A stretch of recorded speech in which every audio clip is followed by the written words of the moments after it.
ओम नमो नारायणा। व्रत वाइब्स पर आप सभी का हार्दिक स्वागत है।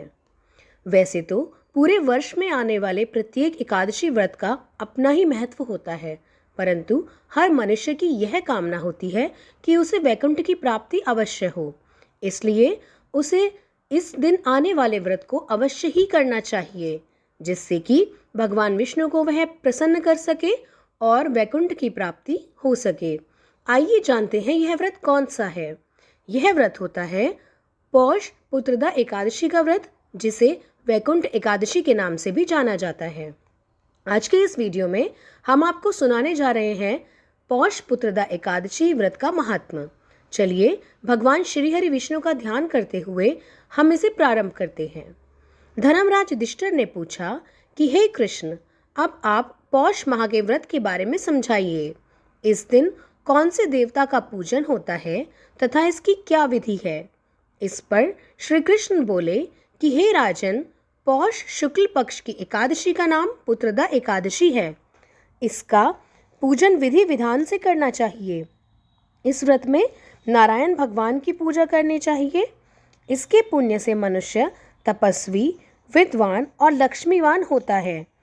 इसकी मैं एक कथा तुम्हें सुनाता हूँ, इसे ध्यानपूर्वक सुनो। भद्रावती नगरी में सुकेतुमान राजा राज्य करता था। वह निपुत था। उसकी स्त्री का नाम शैव्या था। वह सदैव निपुती होने के कारण चिंतित रहती थी।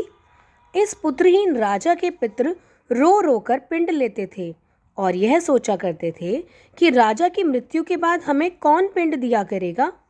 इधर राजा को भी राज्य वैभव से संतोष नहीं होता था। इसका एकमात्र कारण है पुत्रहीन होना। वह विचार करता था कि मेरे मरने पर मुझे कौन पिंड देगा तथा मेरे पूर्वजों का ध्यान और पिंडदान कौन किया करेगा। बिना पुत्र के पितरों और देवताओं से ऊऋण नहीं हो सकते, क्योंकि पितृ ऋण सबसे बड़ा ऋण माना जाता है। जिस घर में पुत्र न हो वहाँ सदैव ही अंधेरा रहता है। इसलिए मुझे पुत्र की उत्पत्ति के लिए प्रयत्न करना चाहिए। पूर्व जन्म के कर्मों से ही इस जन्म में पुत्र धन आदि मिलते हैं। इस तरह राजा रात दिन इसी चिंता में लगा रहता था। एक दिन राजा ने अपना शरीर त्याग देने की सोची, परंतु विचार करने लगा कि आत्मघात करना तो महापाप होता है। राजा इस तरह मन में विचार करके एक दिन छिपकर वन को चल दिया। राजा घोड़े पर सवार होकर वन में पक्षियों और वृक्षों को देखने लगा। हाथी अपने बच्चों और हथनियों के बीच घूम रहे थे। राजा ने सोचा कि यह कितना सुंदर दृश्य है, एक पुत्र का होना कितना ही जरूरी होता है। राजा प्यास के कारण अत्यंत बेचैन होने लगा और पानी की तलाश में आगे बढ़ा। कुछ आगे जाने पर उसे एक सरोवर मिला। उस सरोवर के चारों तरफ मुनियों के आश्रम बने थे। उस समय राजा के दाहिने अंग फड़कने लगे। राजा मन में प्रसन्न होकर सरोवर के किनारे बैठे हुए मुनियों को देखकर घोड़े से उतरा और दंडवत करके उनके सम्मुख बैठ गया। राजा को देखकर मुनीश्वर बोले कि हे राजन, हम तुमसे अत्यंत प्रसन्न हैं। तुम इस जगह कैसे आए हो, यह कहो।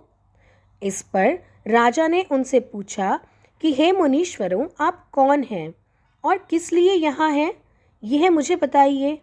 मुनि बोले कि हे राजन, आज पुत्र की इच्छा करने वाले को संतान देने वाली महान पुत्रदा एकादशी है, जिसे वैकुंठ एकादशी भी किया जाता है और इसका व्रत करने से सदैव ही संतान प्राप्ति होती है। हम लोग विश्वदेव हैं और इस सरोवर पर स्नान करने के लिए आए हैं। इस पर राजा बोले कि हे मुनीश्वर, मेरे भी कोई पुत्र नहीं है। यदि आप मुझ पर प्रसन्न हो तो एक पुत्र का वरदान मुझे भी दे दीजिए। मुनि बोला कि हे राजन, आज पुत्रदा एकादशी का व्रत आप। मुनियों के वचनों के अनुसार राजा ने एकादशी का व्रत किया और द्वादशी के दिन पारण किया।